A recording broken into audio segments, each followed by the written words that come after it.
அஸ்ஸலாமு அலைக்கும் வரஹ்மத்துல்லாஹி வபரகாத்துஹு. பாடசாலையின் வரலாறு பாடத்திட்டத்திற்குள் உள்ளடக்கப்பட்டிருக்கக்கூடிய ஒவ்வொரு அலகுகளும் உங்களுக்கு இந்த தளத்திலே கற்பிக்கப்பட இருக்கிறது.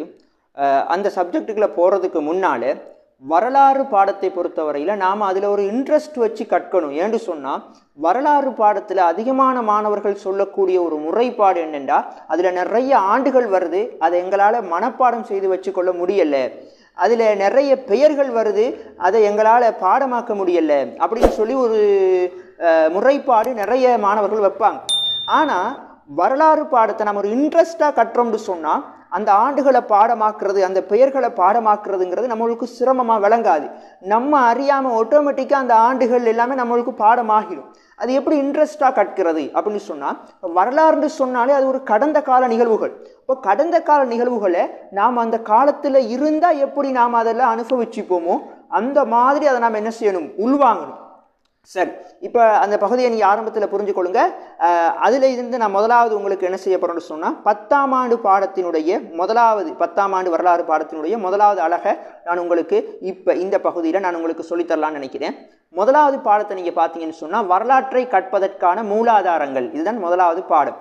இப்போ வரலாற்று மூலாதாரம் என்றால் என்ன அப்படின்னு சொல்லி முதலாவதே ஒரு ஸ்டார்ட்டில் ஒரு கேள்வியை அதில் கேட்பாங்க. இப்போ உதாரணமாக எப்படி ஒரு பில்டிங் கட்டுறதுக்கு நம்மளுக்கு கல் மண்ணெல்லாம் தேவைப்படுறோ, அதே மாதிரி வரலாற்றை நாம் அறிஞ்சு கொள்ளணுமாக இருந்தால் அதுக்கு எங்களுக்கு சில விஷயங்கள் தேவைப்படுது. உதாரணமாக என்ன செய்யணும், முற்கால மனிதர்கள் பயன்படுத்திய ஏதாவது பொருட்கள் இருக்கிறா, அவங்கள பற்றி எழுதி வைக்கப்பட்ட ஏதாவது புத்தகம் இருக்கிறா அப்படின்னு சொல்லி நம்ம தேடணும். தேடினா தான் எங்களுக்கு என்ன செய்யலாம், வரலாற்றை நாம் அதில் இருந்து எடுத்துக்கொள்ள முடியும். அப்போ இதுக்கெல்லாம் பெயர் என்னண்டா வரலாற்று மூலாதாரங்கள். அப்போ வரலாற்று மூலாதாரம் என்றால் என்ன அப்படிங்கிற கொஷனுக்கான ஆன்சர், வரலாற்றை தேடி அறிந்து கொள்வதற்கு எதுவெல்லாம் எங்களுக்கு உதவியாக இருக்கிறோ அது எல்லாமே வரலாற்று மூலாதாரம். ஆனால் அந்த வரலாற்று மூலாதாரத்தை ரெண்டாக பிரிப்பாங்க. தொல்பொருள் மூலாதாரம், இலக்கிய மூலாதாரம் அப்படின்னு சொல்லி ரெண்டாக பிரிப்பாங்க. அது என்ன தொல்பொருள் மூலாதாரம்டா, அதாவது ஆரம்ப காலத்தில் சம்பவங்கள் நிகழ்வுகள் நடைபெற்ற அந்த காலத்திலேயே உருவாக்கப்பட்ட விடயங்களாக இருக்கும் என்று சொன்னால் அதை நம்ம தொல்பொருள்னு சொல்லுவோம். இதை நம்ம எப்படி பெற்றுக்கொள்ளலாம்னு சொன்னால், அகழ்வாராய்ச்சிகள் செய்து தரையை தோண்டி பெரிய பெரிய கட்டடங்களுக்குள்ளே புகுந்து அதுக்குள்ளே இருந்து எடுத்துக்கிட்டு வருவாங்க. உதாரணம் என்ன எடுத்துக்கிட்டு வருவாங்க, ஏதாவது பழைய முற்கால மன்னர்கள் பயன்படுத்திய சிம்மாசனங்கள் இருந்தால் அதை எடுத்துக்கிட்டு வருவாங்க. இது ஒரு தொல்பொருள் மூலாதாரம். தரையை தோண்டி உள்ள நாணயங்கள் கண்டுபிடிப்பாங்க, இது ஒரு தொல்பொருள் மூலாதாரம். அதே நேரத்தில் நாம் லைப்ரரிகளில் போய் உட்கார்ந்து ஒரு புக்கை நாம் எடுத்து படிக்கிறோம், அதுக்குள்ளே நிறைய வரலாறு போடப்பட்டிருக்குமாக இருந்தால் அந்த புக்கை சொல்லுவோம் இலக்கிய மூலாதாரம். புரியுறா? அப்போ தொல்பொருள் மூலாதாரம்ங்கிறது அகழ்வாராய்ச்சிகள் செய்து கஷ்டப்பட்டு அவங்க எடுத்துக்கொள்கிற விஷயம். அந்த எடுத்த விஷயமெல்லாம் ஒரு புக்கை அவங்க எழுதி வச்சுட்டாங்கன்னு சொன்னால் அதுவும் வரலாற்று அறிஞ்சு கொள்கிற மூலாதாரம் தான். ஆனால் அந்த புக்ஸ் எல்லாமே இலக்கிய மூலாதாரம். அப்போ உங்களுக்கு இலக்கிய மூலாதாரம்டா என்ன, தொல்பொருள் மூலாதாரம்டா என்னன்னு சொல்லி உங்களுக்கு புரிஞ்சிருக்கும். உதாரணமாக நீங்கள் போகிறீங்க, ஒரு இடத்துக்கு போகிறீங்க, ஒரு மன்னண்ட சிலை இருக்குது, அதுக்கு கீழே ஏதோ அவனை பற்றி எழுதிக்கிறாங்கன்னு வைங்களேன். இப்போ இது ஒரு என்ன மூலாதாரம் கேட்டால் என்ன சொல்லுவோம், இது தொல்பொருள் மூலாதாரம். இது புக்ஸாக நம்ம எடுத்து படித்தோமா? இல்லை, அந்த காலத்தில் உருவாக்கப்பட்ட விஷயம். இதை அவங்க தேடி கண்டுபிடிச்சி தான் எங்களுக்கு காட்சிப்படுத்துகிறாங்க. அப்போ இது தொல்பொருள் மூலாதாரம். அப்போ உங்களுக்கு நல்லா புரிஞ்சிக்கும், தொல்பொருள் மூலாதாரம் ஒன்று இருக்குது, இலக்கிய மூலாதாரம் ஒன்று இருக்குது. இந்த இலக்கிய மூலாதாரத்தை ரெண்டாக பிரிப்பாங்க. எப்படி ரெண்டாக பிரிப்பாங்கன்னு சொன்னால், உள்நாட்டு இலக்கிய மூலாதாரம், வெளிநாட்டு இலக்கிய மூலாதாரம். நம்ம நாட்டை பற்றி நம்ம நாட்டவர்களால் எழுதப்பட்ட புக்ஸாக இருக்கும் என்று சொன்னால் அதை நாம் உள்நாட்டு இலக்கிய மூலாதாரம் என்று சொல்லுவோம். நம்ம நாட்டை பற்றி வெளிநாட்டவர்கள் யாராவது எழுதிப்பாங்களா இருந்தால் அதை நாம் சொல்லுவோம் வெளிநாட்டு இலக்கிய மூலாதாரம் அப்படின்னு சொல்லுவோம். இப்போ ஒரு கேள்வி ஒன்று வரும், வெளிநாட்டவர்கள் எதுக்கு நம்ம நாட்டை பற்றி எழுதணும்? நம்ம நாட்டை பற்றி நம்ம நாட்டவங்க தான் எழுதணும். வெளிநாட்டவர்கள் ஏன் எழுதுவாங்க அப்படின்னு சொன்னால், அவங்க நம்ம நாட்டை பற்றி எழுதணும்னு ஆரம்பிச்சிக்க மாட்டாங்க, அவங்களோட நாட்டை பற்றி தான் எழுத என்ன செஞ்சுப்பாங்க, ஆரம்பிச்சுப்பாங்க. ஆனால் நம்ம நாட்டு தகவல்களும் அதுக்குள்ளே வரும். அது எப்படி வரும்? உதாரணம் எடுத்துக்கொள்ளுங்க, இந்தியாவோட வரலாறு எழுத போனாங்கன்னு வைங்க. இப்போ இந்தியாவோட வரலாறு அப்படி எழுதிக்கிட்டு வரும்போது ஏன்னா இந்தியாவில் சோழர்களுடைய காலம் இருந்தது, அப்பொழுது அசோக சக்கரவர்த்தியினுடைய ஆட்சியாளனாக இருந்தான், அந்த நேரத்தில் அவன் அனுப்பிய மகிந்தத்தரின் குழு இலங்கைக்கு வந்தது, அப்போ இலங்கையில் தேவநம்பிய தீசன் ஒருத்தன் ஆட்சி செஞ்சுக்கிட்டு இருந்தான். இப்போ பாருங்க, இந்தியாவை பற்றி எழுதின அந்த புக்ஸுக்குள்ளே நம்ம நாட்டை பற்றிய ஹிஸ்ட்ரி வருதா இல்லையா? வருது. அப்போ அதுக்குண்டு புக்ஸ் முழுக்க நம்ம நாட்டை பற்றி ஆயிருக்கும் இல்லை, ஏதாவது ஒரு சில இடத்துல மட்டும் நம்ம நாட்டை பற்றி வந்துட்டு போகும் இல்லையா? அப்போ இது நம்ம நாட்டை பற்றி முழுமையாக எழுதப்பட்ட புக்ஸ் இல்லை. ஆனால் இது ஒரு மூலாதாரம். எப்படி மூலாதாரமா வரும்? வெளிநாட்டு மூலாதாரங்கிற அடிப்படையில் வரும். ஏற்கனவே இப்போ மகாவம்சம் தீபவம்சம் நடத்திட்டீங்கன்னு சொன்னால் இலங்கை வரலாறுகளே என்ன முழுக்க அதில் நிறைய வந்துக்கிட்டு இருக்கும். வெளிநாடுகள் பற்றி வராதாண்டா வரும். லேசா இலங்கை அந்த காலத்தில் எந்த நாடுகளை தொடர்பு வச்சிருந்தாங்களோ அந்த நாடுகளுடைய வரலாறுகள்லாம் வரும். ஆனால் எதை பற்றி எழுதப்பட்ட புக்ஸ் அது இலங்கையை பற்றி எழுதப்பட்ட புக்ஸ்.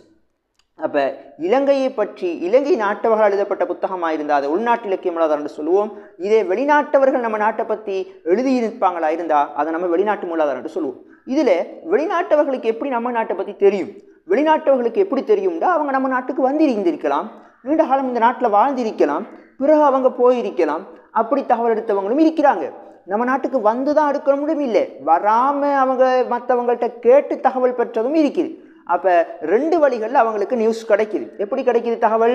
ஒன்று நேரடி அனுபவம் பெற்று அவங்க எழுதுகிறாங்க, இன்னொன்று நேரடி அனுபவம் பெறாமல் ஏனையவங்கள்ட்ட கேட்டு அவங்க என்ன செய்கிறாங்க, எழுதுகிறாங்க. அப்போ அந்த அடிப்படையில் இலங்கைக்குள்ள பார்த்தீங்கன்னு சொன்னால் இலங்கையை பற்றி உள்நாட்டு இலக்கிய மூலாதாரமாக எழுதப்பட்ட புக்ஸில் ரொம்ப ஓல்டு புக், ரொம்ப பழமையான புக்ஸ் எது அப்படின்னு சொல்லி பார்த்தா அதாவது தீபவம்சம். இதை தான் முதலாவது கொண்டு வருவாங்க.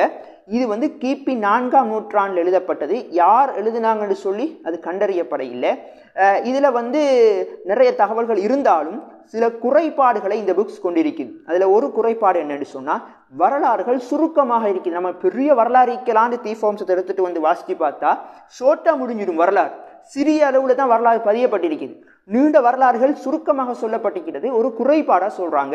இன்னொன்று சில வரலாறுகள் விடுபட்டிருக்கிறது, சொல்லப்படையில். உதாரணம் எடுத்துனோம்னா ஒரு பிரபல்யமான மன்னனை பற்றி சொல்லிட்டு வரும்பொழுது அந்த மன்னண்ட காலத்தில் நடந்த ஒரு பிரபல்யமான சம்பவம் இருக்கும், நம்ம கேள்விப்பட்டிருப்போம். அந்த சம்பவம் இருக்கிறான்னு தீபவம்சத்தை எடுத்து வாசித்து பார்த்தா அதில் அந்த சம்பவம் இல்லை. அப்போ என்னடா விடுபட்டு இருக்குது. அப்போ 2 குறைபாடு தீபவம்சம் கொண்டிருக்குது. சுருக்கமாக வரலாறு சொல்லப்பட்டது ஒன்று, சில வரலாறுகள் கூறப்படாமல் விடுபட்டது ஒன்று. இதை நல்லா புரிஞ்சுக்கொள்ளுங்க. இந்த தீபவம்சத்தில் குறைபாடுகளை குறைப்பதற்காக எழுதப்பட்ட நூல் தான் மகாவம்சம். மகாவம்சம் எழுதப்பட்டது கிபி 5. ஆனால் தீபவம்சமும் மகாவம்சமும் பல்வேறு வகையில் ஒற்றுமையாக காணப்படுது. ஏன்னு சொன்னால் மகாவம்சத்திலையும் வரலாறு மகாசேன மன்னண்ட ஆட்சி கால இறுதி வரை கூறப்பட்டிருக்குது. தீபவம்சத்திலையும் வரலாறு மகாசேன மன்னண்ட ஆட்சி கால முடிவு வரை சொல்லப்பட்டிருக்குது. அப்படியா இருந்தால் 2 புக்ஸையும் நம்ம எடுத்து பார்த்தா தகவல்கள் ஒரே மாதிரி இருக்குமாக இருந்தால் அதை வச்சு என்ன முடிவெடுக்கிறாங்கடா, இதுக்கு முன்னால் ஏதோ சில புக்ஸ்கள் இருந்திருக்கும், அதில் இதுதான் இங்கே தகவல் எடுத்திருப்பாங்க அப்படின்னு சொல்லி அவங்க கருதுறாங்க. அந்த மாதிரி தீபவம்ச மகாவம்சத்துக்கெல்லாம் முன்னால் ஏதாவது இருந்ததா அப்படின்னு சொன்னால் அது புத்தகமான அமைப்புல இல்லாட்டியும் சிறு சிறு ஏடுகளாக இருந்திருக்குது. அதை சொல்லுவாங்க அட்டகதாக்கள் அப்படின்னு சொல்லுவாங்க. உதாரணமாக பார்த்தோம்னு சொன்னால் சிகள அட்டகதா, உத்தரவிகார அட்டகதா, வினய அட்டகதா, இப்படியான அட்டகதா புக்ஸ்கள் இருக்குது. சரி, இப்போ வாங்க, இப்போ நம்ம இலங்கையில் உள்ள இந்த மாதிரியான புக்ஸை பற்றி பார்த்தோம். தீபவம்சம் பார்த்தோம், மகாவம்சம் பார்த்தோம். மகாவம்சத்தை பற்றி இன்னும் சில விஷயங்கள் நம்ம பார்க்கணும். இதை யார் எழுதினது? மகாநாம தேரர். அனுராதபுரத்தில் உள்ள மகாவிகாரையைச் சேர்ந்த திக்சந்த செனவியா பிரிவனாவில் கல்வி கற்ற மகாநாம தேரர் தான் இந்த புக்ஸை வந்து என்ன செஞ்சிருக்கிறாரு, எழுதிக்கிறாரு. பாலி மொழியில் எழுதப்பட்ட ஒரு புக்காக இந்த மகாவம்சம் காணப்படுது. இந்த மகாவம்சத்தில் உள்ள ஒரு சிறப்பம்சம் என்னன்னு சொன்னால் இலங்கை வரலாறு தொடர்ச்சியாக எழுதப்பட்டுள்ளமைதான் இந்த மகாவம்சத்தில் உள்ள ஒரு சிறப்பம்சம். சரி, இப்படி இருக்கும் பொழுது வெளிநாட்டு மூலாதாரத்துக்கு நம்ம போயிடலாம். வெளிநாட்டு மூலாதாரத்தில் அதுக்கு முன்னால் உங்களுக்கு ஒரு விஷயம் சொல்லணும். இந்த மகாவம்சம் இருக்குது தானே, இந்த மகாவம்சத்துக்கான ஒரு விளக்க நூல் எழுதப்பட்டிருக்குது. அதை சொல்லுவாங்க டீகான்னு சொல்லுவாங்க. மகாவம்சம் எழுதி 4 நூற்றாண்டுகளுக்கு பிறகு அந்த விளக்க நூல் எழுதினாங்க டீகாவை. அதுக்கு உள்ள பெயர் வம்சத்தப்ப காசினி அப்படின்னு சொல்லி பெயர் சொல்லுவாங்க. இந்த மகாவம்சத்தில் உள்ள தகவல்கள் எல்லாமே கல்வெட்டுக்கள் மூலம் உறுதிப்படுத்தப்பட்ட உறுதியான தகவல்களாக காணப்படுது. மகாவம்சத்தில வரலாறு புத்த பெருமான் இலங்கைக்கு வந்ததில் இருந்து ஸ்டார்ட் ஆகி மகாசேன மன்னன் ஆட்சி கால முடிவு வரை சொல்லப்பட்டிருக்குது. சரி, இப்போ வாங்க வெளிநாட்டு மூலாதாரத்துக்கு போயிடலாம். வெளிநாட்டுக்குள்ளே போனோம்னு சொன்னால் அதில் நம்ம நாட்டுக்கு வந்து எழுதினவங்களை நம்ம முதலாவது பார்த்தோம்னு சொன்னால் ஒரு 5 பேர் இருக்கிறாங்க. அவங்க நம்ம நாட்டுக்கு வந்தவங்க. அதில் உதாரணமாக இப்னு பதூதா, அரபு நாட்டை சேர்ந்த இப்னு பதூதா, இவரோட புக்ஸ் சொல்லுவாங்க அரபு இலக்கியம்னு சொல்லுவாங்க. அதே போன்று பாக்கியன் தேரர், இவர் சீன நாட்டை சேர்ந்தவர், சீன இலக்கியம்னு சொல்லுவாங்க. இவர் எழுதின புக்குக்கு பேர் வந்து பௌத்த இராச்சியம் பற்றிய விவரம் அப்படிங்கிற புக்ஸ் எழுதிக்கிறாரு. ரிபெய்ரோ, இவர் போர்த்துக்கல் நாட்டை சேர்ந்தவர், போர்த்துக்கல் இலக்கியம்னு சொல்லுவாங்க. அதே போன்று ரிபெய்ரோ போன்று பிலிப்ஸ் பல்டியஸ், இவர் ஒல்லாந்து இலக்கியம் என்று சொல்லுவாங்க. ராபர்ட் நோக்ஸ், இவரை வந்து அரபு இலக்கிய இந்த ஆங்கிலேய இலக்கியம் என்று சொல்லுவாங்க. இவர் முக்கியமான ஒரு ஆள். இந்த ராபர்ட் நோக்ஸ் இவர் எழுதின புக்ஸுக்கு பேர் வந்து அன்றைய இலங்கை எதாகல தீவு அப்படிங்கிற ஒரு புக்ஸ் எழுதிக்கிறாரு. இவர் இங்கிலாந்து நாட்டை சேர்ந்தவர். இவரோட தந்தை ஒரு பெரிய மாலுமி. அப்போ சிறிய வயதில் இருக்கும் பொழுதே இவர் தந்தைகிட்ட கேட்கிறாரு, நானும் உங்களோட பயணம் செய்ய வரட்டுமான்னு சொல்லி கேட்கிறாரு. தந்தை மறுக்கிறாரு. அதுக்கு பிறகு பல முறைப்பாடுகளுக்கு பிறகு தந்தை கூட்டிட்டு போகும்பொழுது தவறி ஒரு புயல்ல சிக்கிதான் இவங்க என்ன செய்யறாங்க, இலங்கையில வந்து தஞ்சமடைகிறாங்க. அந்த நேரம் இலங்கையை ஆட்சி செய்து கொண்டிருந்த 2ஆம் ராஜசிங்கன் இவங்களை பிடிச்சி அப்படியே ஜெயிலில் அடைச்சிடுறான். கிட்டத்தட்ட இவர்கள் ஒரு 19 ஆண்டுகள் ஜெயிலையே இருக்கிறாங்க. அதுக்கு பிறகுதான் இந்த ராபர்ட் நோக்ஸ் என்ன பண்றாருன்னு சொன்னா தப்புறாரு, இலங்கையுடைய ஜெயில இருந்து தப்புறாரு. இவர் இப்ப நீங்க உதாரணமா பாத்தீங்கன்னு சொன்னா புக்ஸ்கள்ல 2ஆம் ராஜசிங்கன் படம் ஒன்று உங்களுக்கு காட்டுவாங்க இல்லையா, அந்த படம் இவர் எழுதினது. யார் எழுதினது? இந்த ராபர்ட் நோக்ஸ் எழுதினது. இவர் அந்த ஜெயிலில் இருந்த காலகட்டங்களில் இலங்கை பற்றிய நிறைய தகவல்களை திரட்டி தான் இவர் என்ன செஞ்சுக்கிறார், அந்த புக்ஸை வந்து எழுதிக்கிறாரு. அன்றைய இலங்கை எதாகல தீவுங்கிற புக்ஸை வந்து எழுதிக்கிறாரு. இதில் பிலிப்ஸ் பல்டியஸ்னு ஒரு ஆள் சொன்னேன், பிலிப்ஸ் பொல்தேவுஸ். இவர் வந்து வடபகுதியில் வாழ்ந்த மக்களோட கலாச்சாரம், மொழி, பழக்க வழக்கம் இதெல்லாம் டார்கெட் பண்ணி புக்ஸ் எழுதிக்கிறாரு. இப்படி அதே போன்று பாக்கியன் தேரர் சொன்னேன், இவர் இலங்கைக்கு வந்து அபயகிரி விகாரையில் 2 ஆண்டுகள் தங்கி இருந்து தகவல் திரட்டின ஒரு ஆள், மிக முக்கியமான ஒருவர். இலங்கைக்கு வராம இலங்கையை பற்றி எழுதிக்கிறாங்களா அப்படின்னு சொன்னால் அதுவும் இருக்கிறாங்க. இலங்கைக்கு வராம எழுதினவங்க யாருண்டா, கிரேக்க நாட்டை சேர்ந்த அரிஸ்டோட்டில் இருக்கிறாரு. அதே போன்று மெகஸ்தனிஸ், அதே போன்று ஒனசிக்ரிட்டஸ், இவர்கள் எல்லாம் கிரேக்க நாட்டை சேர்ந்தவர்கள். அதே போன்று ரோம் நாட்டை சேர்ந்த தொலமி, பிலினி, இவங்க யாருமே வரையிலே.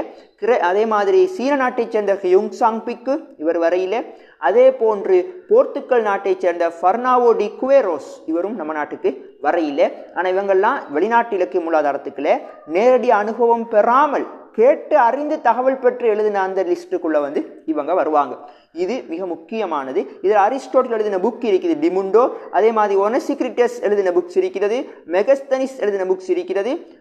இப்படி நிறைய, அதே மாதிரி இண்டிகாங்கிற புக்ஸ் இருக்குது.